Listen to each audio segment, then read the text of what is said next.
Hello dear friend, welcome to Pharmacon channel. Today I am discussing about the second topic of third unit. Precipitation titration के बारे में हम लोग बात कर चुके हैं completely. अब हम स्टार्ट करते हैं कॉम्प्लेक्सोमेट्रिक टाइट्रेशन, जो कि आपकी थर्ड यूनिट का सेकंड पार्ट है या सेकंड टॉपिक है. ठीक है, तो कॉम्प्लेक्सोमेट्रिक टाइट्रेशन की अगर मैं बात करूं तो कॉम्प्लेक्सोमेट्रिक टाइट्रेशन भी आपका एक टाइप होता है वॉल्यूमेट्रिक एनालिसिस का, जैसे कि प्रेसिपिटेशन होता है.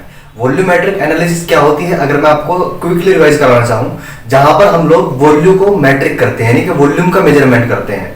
आप कोई भी टाइट्रेशन करेंगे तो आप फाइनली पता क्या करते हो, आप वॉल्यूम पता करते हो, ब्यूरेट की रीडिंग पता करते हो. और ब्यूरेट की रीडिंग का पता करने का मतलब क्या है, वॉल्यूम पता करना. अब चाहे वो आपका एसिड बेस्ड टाइट्रेशन हो, चाहे वो आपका प्रेसिपिटेशन हो, चाहे वो आपका कॉम्प्लेक्सोमेट्रिक टाइट्रेशन हो, इवन आपका रेडॉक्स टाइट्रेशन हो, सभी के सभी क्या है, वॉल्यूमेट्रिक टाइट्रेशन है. तो ये भी आपका एक टाइप है वॉल्यूमेट्रिक एनालिसिस का.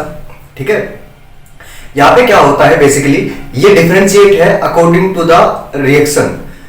हर टाइट्रेशन के टाइप में अलग अलग रिएक्शन इन्वॉल्व होती है. एसिड बेस्ड टाइट्रेशन में न्यूट्रलाइजेशन था, आपके प्रेसिपिटेशन टाइट्रेशन में प्रेसिपिटेशन रिएक्शन थी. कॉम्प्लेक्सोमेट्रिक के नाम से ही पता लग रहा है कि यहाँ पर कॉम्प्लेक्सेशन होगा, यानी कि कॉम्प्लेक्सोमेट्रिक रिएक्शन होगी, कॉम्प्लेक्स का फॉर्मेशन होगा. रेडॉक्स टाइट्रेशन में आपका रेडॉक्स रिएक्शन होगी. ठीक है, तो basically this is a type of volumetric analysis where a complex is formed. ठीक है, और कॉम्प्लेक्स बनता किस किस के बीच में है. यहाँ पे अगर मैं एनालाइट की बात करता हूँ, सैंपल की बात करता हूँ, तो सैंपल बेसिकली यहाँ पर आपके होते हैं मेटल आयंस. ठीक है, मेटल आयंस और कॉम्प्लेक्सिंग एजेंट दोनों मिलके आपके कॉम्प्लेक्स का फॉर्मेशन करते हैं. That's why it is called complexometric titration. आइए हम डेफिनेशन देख लेते हैं, यहाँ पर लिखा हुआ भी है. Complex titration is a type of volumetric analysis in which endpoint of the reaction is indicated by the formation of a colored complex between the titrant, जो कि आपका है metal ion, and titrant, जो कि आपका है complexing agent, is known as complexometry या complexometric titration. ठीक है, तो क्या कह रहा है, ये वॉल्यूमेट्रिक एनालिसिस का एक टाइप है जहां पर आपका जो एंड पॉइंट है वो इंडिकेट होता है by the formation of coloured complex. Complex तो बनता है लेकिन कलर्ड बनता है. ये कलर्ड किसकी वजह से बनता है, इंडिकेटर की वजह से. ठीक है, या सिंपली बात करना चाहूं, अगर इंडिकेटर का पोर्शन में अभी के लिए हटा दूं तो इंडिकेट होता है आपका एंड पॉइंट कलर कॉम्प्लेक्स के बनने के बाद. और ये कॉम्प्लेक्स बनता किस किस के बीच में है, टाइट्रेंड जो कि आपका मेटल आयन है, और टाइट्रेंड जो कि आपका कॉम्प्लेक्सिंग एजेंट है. दोनों आपस में रिएक्शन करते हैं और कॉम्प्लेक्स का फॉर्मेशन करते हैं. इसी को हम बोलते हैं कॉम्प्लेक्सोमेट्रिक टाइट्रेशन या कॉम्प्लेक्सोमेट्री. ठीक है, अब इसके बहुत सारे नाम होते हैं, ये आपके एग्जाम में किसी भी नाम से आ सकता है. जैसे कि फॉर एग्जांपल आप लोग जानते ही हैं, कॉम्प्लेक्स को हम लोग चिलेटी भी बोलते हैं.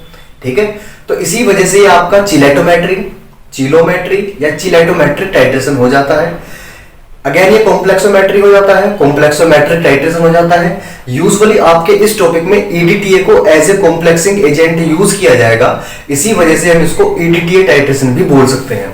यहां पर आप देखिए, also known as complexometry, complexometric titration, chelatometry, chelometry, chelatometric titration and finally EDTA titration. ठीक है, इसके बाद अगर मैं बात करता हूं, यहां पर इसमें होता क्या है, जो आपका चिलोन है, चिलोन मतलब कॉम्प्लेक्सिंग एजेंट है. अब देखो हर चीज के बहुत सारे नाम है, जैसे कि कॉम्प्लेक्सिंग एजेंट के नाम चिलोन है, चिलेटर है, चिलेटिंग एजेंट है, कॉम्प्लेक्सिंग एजेंट है. ठीक है, तो यहाँ पे जो चिलोन है होते हैं आपके, जैसे कि ईडीटीए की हमने बात की, EDTA react with metal ion, है ना, ये मेटल आयन के साथ में रिएक्ट करेगा to form a special type of complex जिसको हम चिलेट बोलते हैं. ठीक है, मेटल आयन और चिलोन आपके आपस में रिएक्शन करेंगे और आपका कॉम्प्लेक्स बनेगा. यहाँ पे आपको दर्शाया भी गया है, जैसे कि for example this is metal ion, जो कि आपका एनालाइट है या कैटायन है. ठीक है, जिसका आपको डिटर्मिनेशन करना है. ये रिएक्शन करता है चिलोन के साथ में, जिसको हम चिलेटिंग एजेंट भी बोलते हैं, कॉम्प्लेक्सिंग एजेंट भी बोलते हैं और लाइगैंड भी बोलते हैं. ठीक है, लाइगैंड सिक्वेस्ट्रिंग एजेंट भी बोलते हैं. ठीक है, लाइगैंड आपका बेसिकली आप लोगों ने पढ़ा भी होगा, इसको एचएपी में पढ़ा होगा, फार्माकोलॉजी के अंदर पढ़ा होगा. ठीक है, फार्माकोलॉजी तो आपने भी पढ़ी नहीं, फर्स्ट ईयर में हो. तो लाइगैंड का मतलब होता है रिसेप्टर. ठीक है, जहां पर कोई मॉलिक्यूल आकर बाइंड करता है. इसी तरीके से मेटल आयन आपके कॉम्प्लेक्सिंग एजेंट के साथ में बाइंड करता है. तो लाइगैंड सिक्वेस्ट्रिंग एजेंट या सिंपली लाइगैंड भी बोलते हैं इसको. जब भी दोनों आपस में रिएक्शन करते हैं in the presence of metal ion indicator, जिसको हम इंडिकेट करते हैं पीएम इंडिकेटर से, है ना, पीएम इंडिकेटर से, तो आपका बनता है चिलेट. ठीक है, जिसको हम कॉम्प्लेक्स आयन बोल सकते हैं, कॉम्प्लेक्स बोल सकते हैं, मेटल कॉम्प्लेक्स बोल सकते हैं, चिलेट कंपाउंड बोल सकते हैं, या मेटल कोऑर्डिनेशन कंपाउंड बोल सकते हैं। ठीक है, तो देखिए आप लोग कितने सारे नाम है इसके, metal ion plus chelating agent complex. ठीक है, ये सिंपल मैं बात आपको बताना चाह रहा हूं, यहां तक क्लियर है। आगे बात करते हैं, complex is formed by the reaction of the metal ion, ठीक है, विद आइदर एन एनायन, यानी कि लाइगेंड की बात हो रही है, लाइगेंड आपका एनायन हो सकता है, और न्यूट्रल मॉलिक्यूल, कोई न्यूट्रल मॉलिक्यूल हो सकता है, जैसे कि यहां पर दिखाया गया है, एनायन में आपका AgCN2 के ऊपर माइनस का सिंगल चार्ज है, यह आपका एनायनिक फॉर्म में है। और न्यूट्रल की अगर बात करो तो AgNH3 होल ट्वाइस के ऊपर प्लस चार्ज है, यह आपका न्यूट्रल मीडियम है। ठीक है, ये बात समझ गए आप लोग, यानी कि हमारा जो लाइगेंड होता है, जो हमारा चिलेटिंग एजेंट होता है, वो एनायन भी हो सकता है, न्यूट्रल मॉलिक्यूल भी हो सकता है। यहाँ पे जो मेटल आयन है उसको हम सेंट्रल एटम बोलते हैं, क्या बोलते हैं, सेंट्रल एटम बोलते हैं। ठीक है, ये बात आपको याद रखनी है।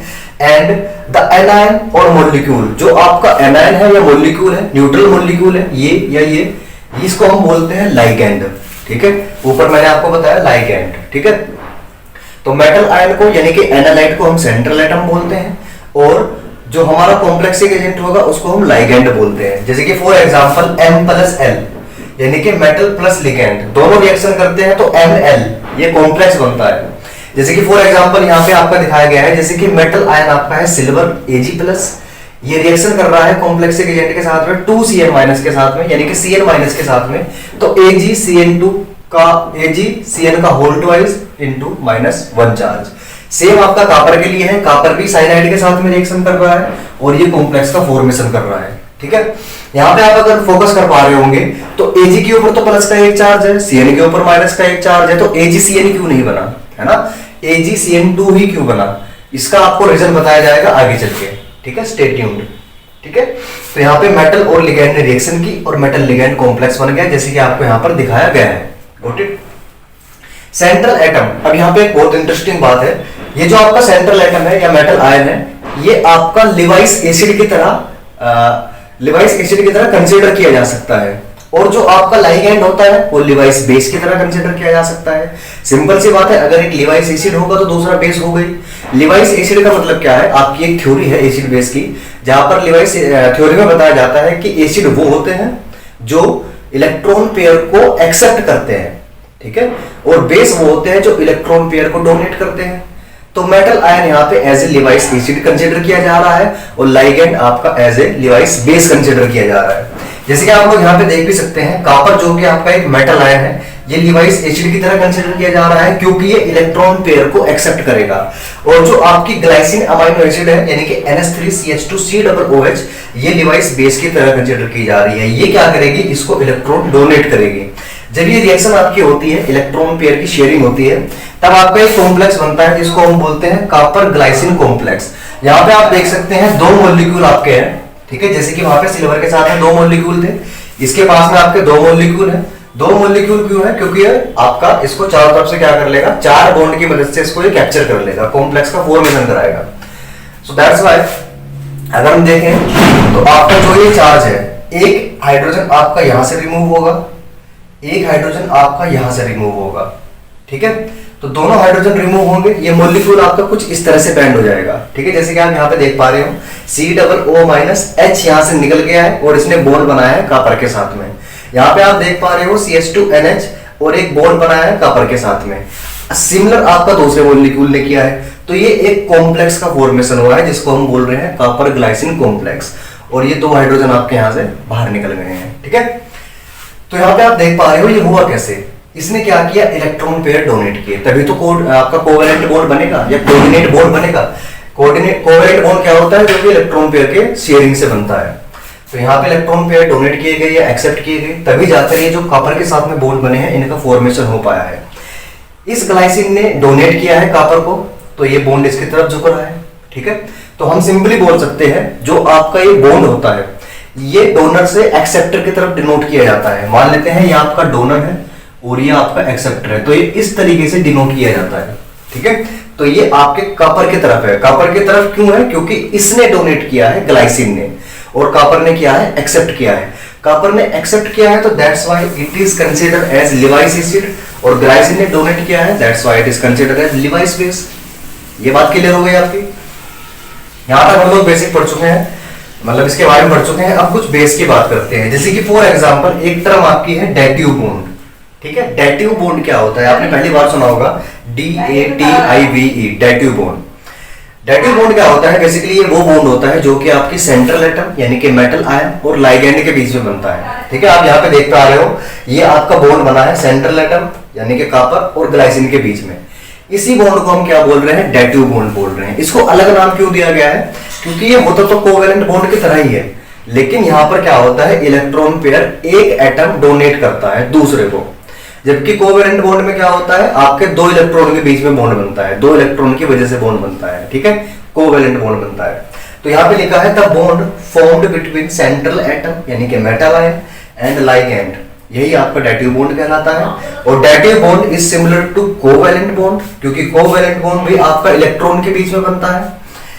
बट इन डेटिव बॉन्ड, यहाँ पे क्या खास बात है, but in dative bond the electron pair are donated from one atom यानी कि डोनर से, और डोनर क्या है आपका, लाइगैंड है, टू अनदर एटम यानी कि एक्सेप्टर की तरफ इसको दिखाया जाता है, और एक्सेप्टर क्या है आपका, मेटल आयन है। Got it? ये बार मैं रिपीट कर देता हूं, but the dative bond in dative bond the electron pair are donated, यानी कि डेटिव बॉन्ड में क्या होता है, इलेक्ट्रॉन पेयर डोनेट किया जाता है आपके लाइगैंड से और एक्सेप्ट किया जाता है by metal ion. This is called dative ion, जैसे कि आपने यहाँ पे देखा। ठीक है, अब डेटिव बॉन्ड की क्या खास बात होती है, हम इसको रिप्रेजेंट करते हैं एक एरो से। ठीक है, आप देख सकते हैं एक सिंपल एरो है, इससे हम रिप्रेजेंट करते हैं, और इसकी डायरेक्शन क्या होती है आपकी, डोनर से एक्सेप्टर की तरफ, जैसे मैंने आपको बताया। यहाँ पे आप देख सकते हैं एक आपका कॉम्प्लेक्स बना है कॉपर और अमोनिया के बीच में। तो अमोनिया ने इसको क्या किया होगा, इलेक्ट्रॉन पेयर दिया होगा, और कॉपर ने लिया होगा, क्योंकि कॉपर एक मेटल आयन है।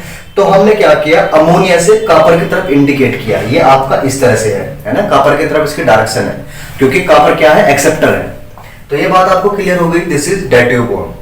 ये बात समझ गए?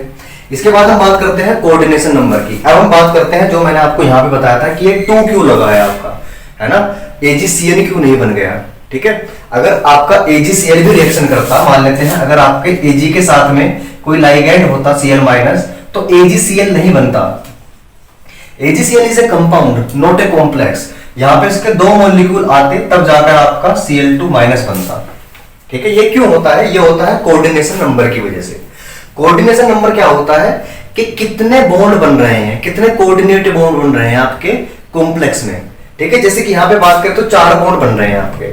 ठीक है, तो ये क्या है, इसके 4 कोऑर्डिनेशन नंबर है। तो coordination number, the number of coordinate bond formed between central atom and ligand, दोनों के बीच में जितने भी कोऑर्डिनेट बॉन्ड बन रहे हैं उनका नंबर ही क्या कहलाता है, कोऑर्डिनेशन नंबर कहलाता है। इसके कुछ रूल्स होते हैं, कुछ कैरेक्टर्स होते हैं इसके, जैसे कि पहला कैरेक्टर है इसका, it is in even number, ये हमेशा इवन नंबर में होते हैं। मतलब जैसे कि आप देख सकते हैं सिल्वर आयन, जैसे कि हमने वहां पे एग्जांपल लिया, सिल्वर आयन में हमेशा दो कोऑर्डिनेट बॉन्ड बनेंगे, 2 डेटिव बॉन्ड बनेंगे। तो जिसके पास प्लस का 1 चार्ज होगा उसमें 2 बॉन्ड बनेंगे, जिसके पास प्लस के 2 चार्ज होंगे उसमें 4 बॉन्ड बनेंगे, जिसके पास प्लस का 3 चार्ज होगा वहां पर 6 बॉन्ड बनेंगे। 2 4 6 इवन नंबर है। ठीक है, तो यहाँ पे आप देख सकते हैं सिल्वर के लिए 2 बॉन्ड बन रहे हैं, जैसे कि यहाँ पे देखिए इस केस में आपके सिल्वर के पास प्लस का 1 चार्ज है तो 2 बॉन्ड बन रहे हैं, यानी कि इस तरीके से आपका बन रहा है AgCN एंड Cn। ठीक है, ये हमने डेटिव बॉन्ड भी यहाँ पे रिप्रेजेंट कर दिया। तो 2 बॉन्ड आपके बन रही हैं, तब जाकर ये कॉम्प्लेक्स बनाएगा। ठीक है, तीसरा रूल आपका होता है the charge of the complex. अब कॉम्प्लेक्स का चार्ज कैसे डिसाइड करें, यानी कि हमने यहाँ पे माइनस का 1 लगाया है, तो क्यों लगाया है, कैसे डिसाइड करके लगाया है, इसकी बात करते हैं।